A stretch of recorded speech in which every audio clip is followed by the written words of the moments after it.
The night was cold, sharper than broken glass. The small town streets were silent, covered in a thin white frost. Lanterns flickered weakly, fighting against the heavy wind. Most homes were locked, with families hiding under blankets. But one man walked alone, his coat old, his shoes thin. His name was Daniel, a man with little to his name, but a heart that refused to turn cold. As he walked past the empty market stalls, he heard a faint sound. At first, he thought it was the wind, but then it came again, a soft, weak cry, like the voice of a child, broken and trembling. Daniel stopped, his breath fogging in front of him. The sound came from behind a pile of crates half buried in snow. When he moved closer, his heart froze. There, curled up like a dying bird, was a little girl. Her skin was pale blue, not human, with faint glowing marks on her arms. Her hair was tangled, her clothes nothing but thin rags. Her lips trembled as she whispered, "Hungry." Daniel looked around, but the street was empty. No one else cared, no one else even noticed. He knelt down slowly, his hands shaking, not from fear, but from shock. An alien child, no older than 6, was lying in front of him, ready to fade away in the cold. Hey, don't close your eyes," Daniel whispered. He pulled off his scarf and wrapped it around her small shoulders. Her body was ice cold, so fragile it scared him. He took a piece of bread from his coat pocket, his own dinner for the night. The girl looked at it with wide, glowing eyes. When he pressed it into her hands, she ate like someone who had not touched food for days. Daniel sat with her in silence, the snow falling heavier around them. He wanted to ask, "Where is your family? Who left you here?" But the girl's eyes, half closed with exhaustion, told him enough. She had no one. She had nothing. He had found her too late, or maybe just in time. For a moment, he thought of walking away. She was not human. And the town would never accept her. Helping her would only bring trouble to his own life. But when he saw her small hand clutch his sleeve, refusing to let go, his heart made the decision before his mind could. He could not abandon her. Lifting her into his arms, Daniel felt the weight, light as air, yet heavy with meaning. The girl pressed her head against his chest, as if she had finally found warmth. The frost bit his face, the wind cut through his coat. But he didn't care anymore. He carried her back to his broken little house at the edge of the town. Inside, the fire was weak, but enough to fight the night. He placed her near the warmth, covering her with his only spare blanket. Her breathing slowed, her tiny chest rising and falling softly, for the first time in who knew how long she slept without fear. Daniel sat beside her, staring at the fire. He did not know who she was, or what trouble might follow. But one thing was clear in his heart. On this cold night, a stranger had become something more, and he could not walk away. Outside, the wind howled, but inside, a fragile bond had begun to grow, a bond that would change his life forever. The morning after that cold night, Daniel woke to the sound of soft breathing near the fire. The little alien girl still slept, curled under the blanket, her face calm at last. For hours he watched her in silence, wondering where she had come from. But when the sun rose higher, she suddenly stirred. Her glowing eyes opened wide, looking at him with both fear and trust. Daniel offered her warm soup, though it was only water with bits of bread. She ate quietly, her small hands trembling as if she expected the food to be taken away. Daniel tried to ask her name, but she only shook her head. Finally, in a voice as soft as falling snow, she whispered, "Lyra." That was all, no other word. And before Daniel could stop her, she slipped out of his door and disappeared into the morning fog. He searched the streets, calling her name. But the town was already busy. Merchants shouted, people hurried, and no one cared about a little alien girl. By nightfall, Daniel stood alone, wondering if he had only dreamed it all. Days passed, each one colder than the last. He tried to forget. But every time he saw the empty chair by the fire, he remembered. Her thin body, her glowing marks, the way she had clutched his sleeve. The image refused to leave his mind. and a part of him feared he would never see her again. But on the fourth day, as the sun began to set, he heard a sound outside his door, a knock, hesitant, almost shy. Daniel opened it and froze in shock. There stood Lyra, the little girl, but she was not alone. Beside her was a tall woman, her features similar, her skin the same pale blue with faint glowing lines. Her long hair was tangled, her clothes worn, but her eyes, deep and golden, were filled with both strength and sorrow. She held Lyra's hand tightly as if afraid to lose her again. Lyra smiled for the first time since Daniel had met her. "Mother," she said softly, pulling the woman closer. The woman bowed low, her voice trembling. You saved my child, human. I have no words strong enough to thank you." Daniel stood silent, unable to believe what he was seeing.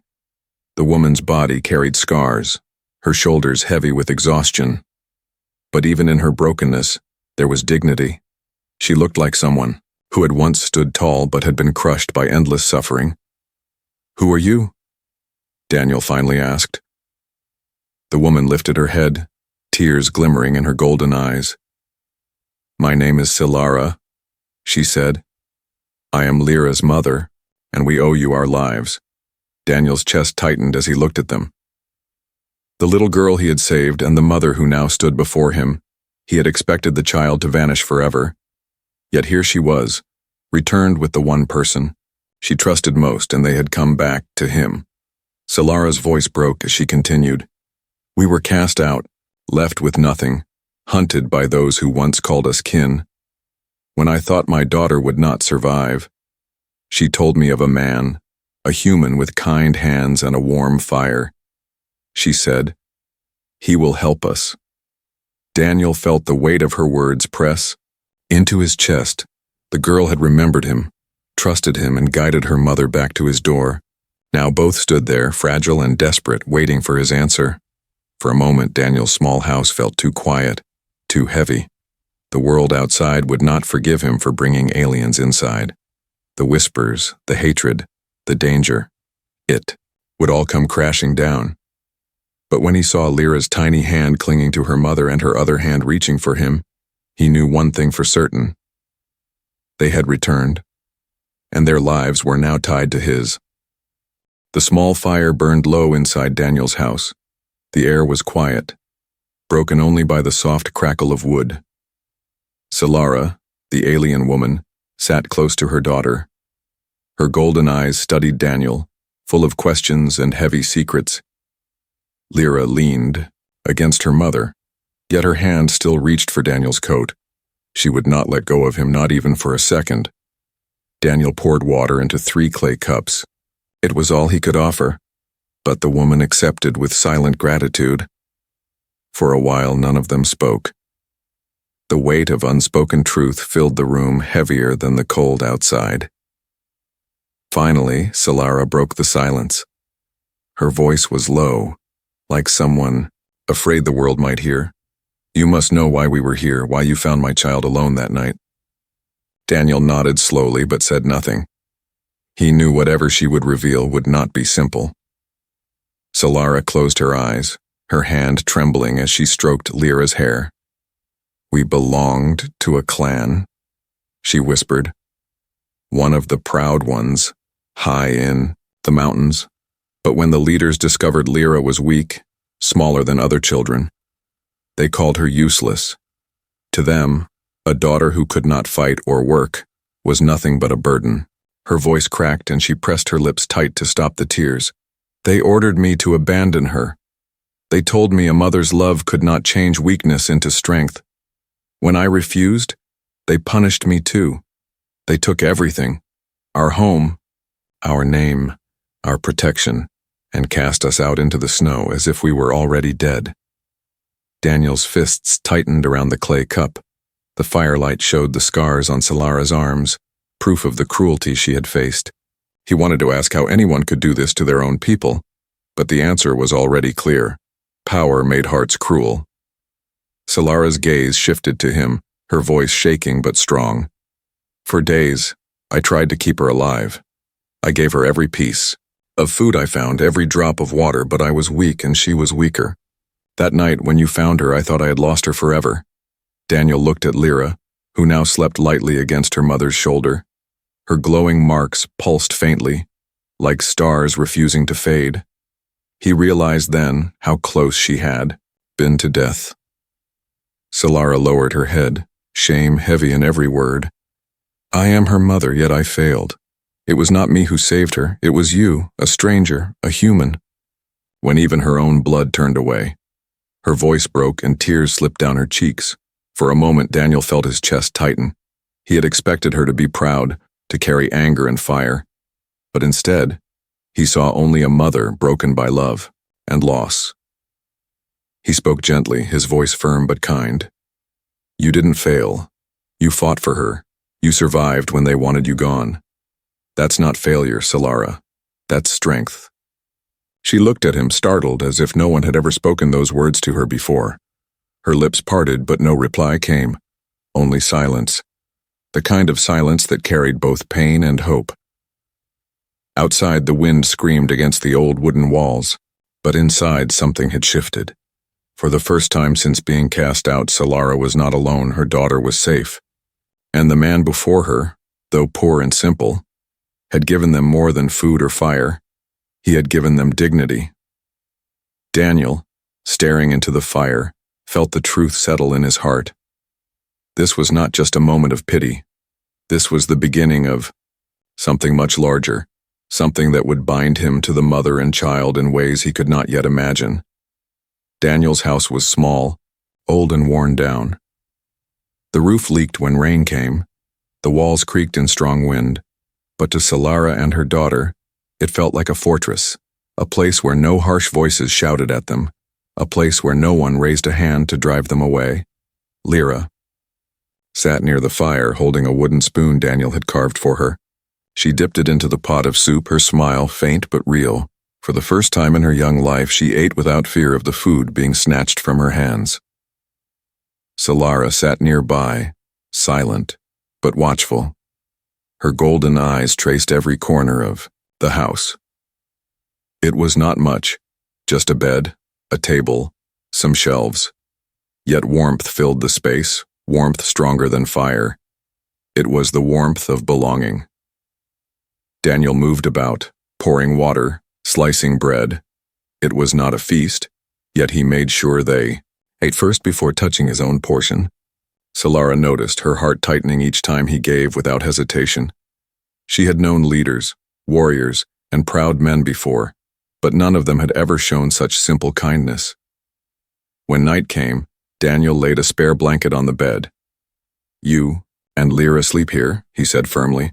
I'll take the floor. Solara began to protest, but the man's tone left no room for argument, so she bowed her head and whispered, Thank you. That night, for the first time in months, Solara slept without fear. She woke several times to check her daughters.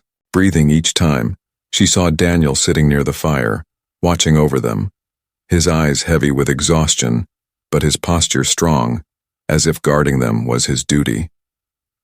In the morning, Solara stepped outside the house. The townspeople were already awake, their stares sharp and heavy. Some muttered words she did not understand, but the tone was filled with scorn. A mother and child of alien blood, living with a human, it was enough to start rumors. One woman pointed and whispered, Dangerous! Another spat on the ground, muttering, Unwanted. Solara lowered her gaze, her pride burning. She had faced cruelty before, but here it was sharper, because now she had something precious to protect. Daniel's fragile kindness. When she returned inside, Daniel noticed the shadow on her face. They don't matter, he said simply, but his jaw was tight, his hands clenched. He hated that the world outside could still wound her. Days turned into a rhythm. Daniel worked during the day, chopping wood or fixing tools for the market. At home, Solara helped clean, cook, and care for Lyra. The little girl laughed more often, her glowing marks shining softly in the dim light. Her laughter filled the broken house with a sound Daniel had not heard in years. Hope. One evening, Lyra clung to Daniel's arm and whispered, Father. The word slipped out naturally, like it had been waiting all along. Solara froze, her cheeks flushing, her breath caught in her throat. But Daniel only smiled softly and patted the child's hair. He did not correct her, and Solara did not stop her. That night, Solara lay awake, staring at the ceiling. Her heart was restless, torn between gratitude and guilt. How had a stranger become the anchor of her life? She had promised herself never to depend on anyone again. Yet here she was, under his roof, safe only because he chose to keep them. And deep inside, a dangerous thought began to bloom. What if this small, fragile house could become their true home? The days passed, but the town did not forget. People noticed the pale blue woman and her glowing marked child. They noticed how they stayed in Daniel's small house, and soon whispers began to spread. Whispers sharper than knives. Whispers that followed Daniel wherever he walked. At the market, men leaned closer and muttered, "He brings them into his home as if they are his own. Foolish. One day those creatures will turn on him." Others laughed cruelly. "No wonder he lives alone. No woman wanted him, so he took in one of them." Daniel ignored the words, though each one burned like fire in his chest. He kept his head down, finished his work, and returned home, because inside his house was peace. Inside, Lyra's smile waited for him. Inside, Solara's soft voice thanked him for every small kindness. But Solara was not blind. She heard the whispers when she walked through the streets. She felt the stares when she carried water from the well. Mothers pulled their children away, merchants refused to meet her eyes, and some spat on the ground when she passed. One evening she returned home with trembling hands. Daniel noticed and asked, "What happened?" Her lips pressed tight, but finally she spoke. "They call me dangerous. They say I bring shame to you." Daniel's jaw tightened. His fists clenched at his sides. "You don't bring shame," he said firmly. "They don't know you. They don't know what you've suffered." But Solara's eyes lowered, golden and heavy with sorrow. "They do not need to know. To them, we will always be less. You are human. You could live peacefully, but instead, you carry our burden." Daniel stepped closer, his voice steady. "Your burden is mine now, and I don't regret it." For a moment, Solara's heart stilled, her chest tightened, and she looked away. No one had ever spoken those words to her before. Still, the village. Whispers did not stop. At night, Daniel sometimes saw shadows outside his window, figures standing too long watching his house before vanishing into the dark. It made him uneasy, but he never showed fear in front of Solara or Lyra. Inside the house, life continued. Solara cooked meals with what little they had. She mended Daniel's clothes with careful stitches. She began to hum old songs while Lyra played by the fire. And slowly Daniel realized the house no longer felt empty. It felt alive. Yet the more warmth grew inside, the colder the world outside became. Every kindness Daniel showed only gave the villagers more fuel for gossip. He protects them, some sneered. He defends her, others whispered. And finally, the cruelest words reached Solara's ears. "They say she has bewitched you, Daniel, that she uses tricks to keep you close." When she repeated this to him, her voice was bitter, her golden eyes filled with shame. But Daniel only laughed softly, shaking his head. "If this is a spell, Solara, then I hope it never ends." She stared at him, stunned by his answer. Her lips trembled, but no words came. Only silence, heavy with feelings she was too afraid to name. That night, Lyra fell asleep on Daniel's lap, her small hand clutching his sleeve. Solara watched from across the room, her heart pulled in two directions, fear of the world's hatred, and the growing truth that no matter what others said, she and her daughter had finally found a place where they belonged. But outside, in the silent streets, the whispers turned darker, and though Daniel pretended not to hear, he knew the time would come when words would no longer be just words. The night was calm, the firelight soft against the wooden walls. Daniel sat by the table, carving a small toy from a piece of wood. Lyra sat near him, her eyes wide with wonder, as the shape slowly took form. It became a little bird with outstretched wings. Daniel smiled and placed it in her hands. Her glowing eyes lit up brighter than the fire itself. Solara watched silently from the corner. Her golden gaze followed every small act. The way Daniel leaned close so Lyra could see better. The way he softened his voice so she would not be afraid. It made her chest ache with emotions she tried to bury. Gratitude, warmth, and something far more dangerous. Lyra hugged the toy bird close and then, without thinking, climbed onto Daniel's lap. Her tiny arms wrapped around his neck. Her soft voice whispered one word. Father. The room froze. Solara's breath caught in her throat, her heart hammering. Her lips parted to correct her daughter. But no sound came.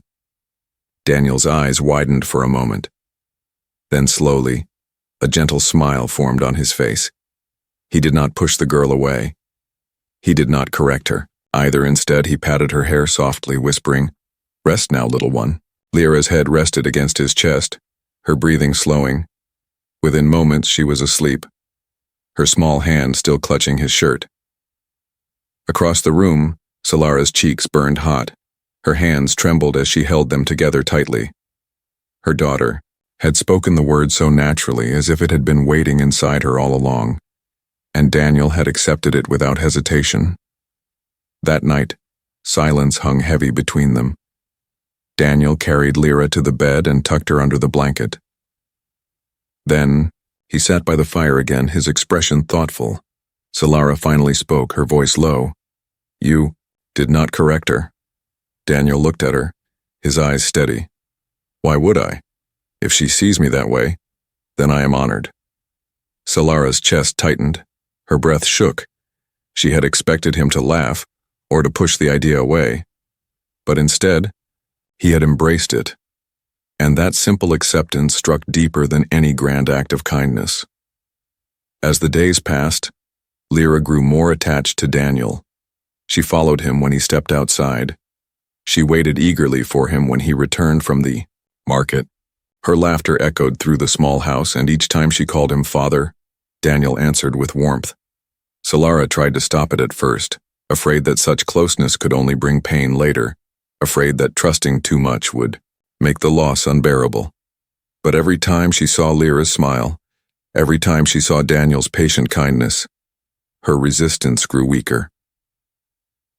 One evening, as Daniel returned from chopping wood, he found Solara outside sitting on the step, her eyes lifted to the night sky. She spoke softly, not looking at him. "She trusts you more than anyone, even more than me." Daniel set the wood down, his voice calm. "She trusts me because of you, because you stayed strong for her and because you brought her here." Solara finally looked at him, her golden eyes shimmering in the moonlight. "You do not understand, Daniel. In our world, trust is not given so easily. Yet she gave it to you without question, and I find myself doing the same." Her words faded into the night air, but Daniel felt their weight settle deep inside him. This was no longer about pity or protection. Something stronger, something unspoken was building between them. Inside the house, Lyra stirred in her sleep. Her soft voice carried through the door. "Father, don't go." Daniel and Solara exchanged a long, silent look. Neither spoke, but both knew. The child had already chosen, and in her choice, she had given them something more precious than food or fire. She had given them the gift of trust. The night sky was black, heavy with thick clouds. Winds howled through the valley like angry spirits. Daniel stood outside, staring at the horizon. Dark shapes of storm clouds rolled closer. Lightning flashed in the distance, and thunder shook the ground. He knew this storm would not pass quietly. Inside, Solara placed extra wood on the fire. Her golden eyes flickered with worry as she glanced at Daniel through the doorway.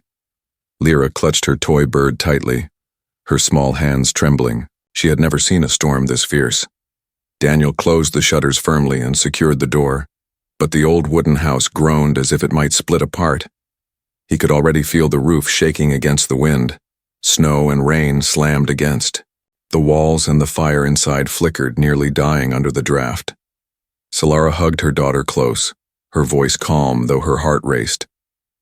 "It will be fine, my star. We are safe here." But even she did not fully believe her own words. Daniel moved quickly, checking every weak corner of the house. He placed heavy stones against the door. He hammered loose boards back into place. All the while, the storm screamed louder, as if trying to rip everything apart.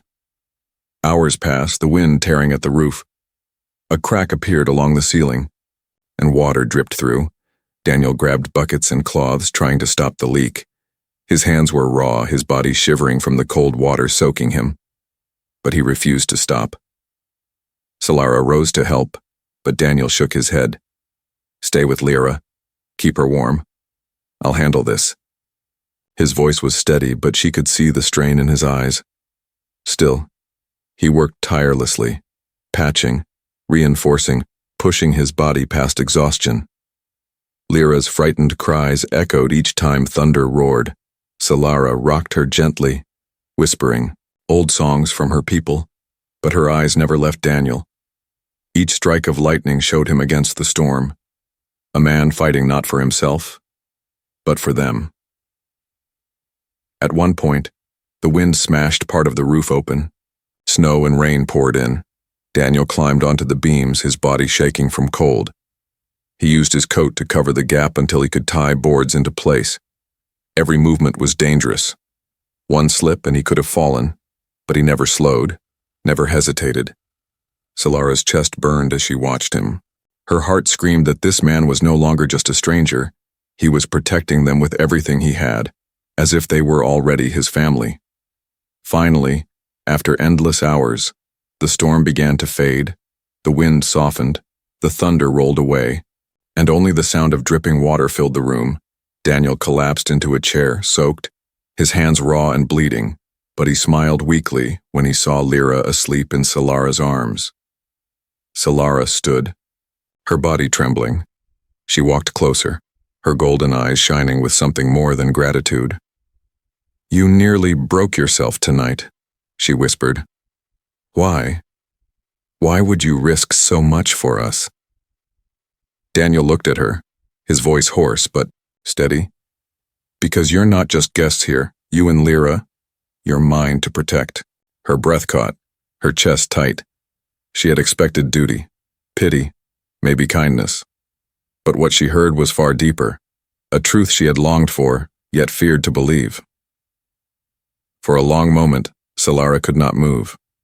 Her heart ached as she looked at the man before her, a poor human with nothing to his name, yet he had given more than kings or warriors ever could. She sat beside him, close enough to feel his warmth.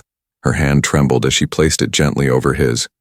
The words she wanted to say stayed trapped in her throat, but her eyes said enough. That night, as the storm faded into silence, Solara realized something unshakable. Daniel did not see them as burdens. He saw them as family, and that truth changed everything.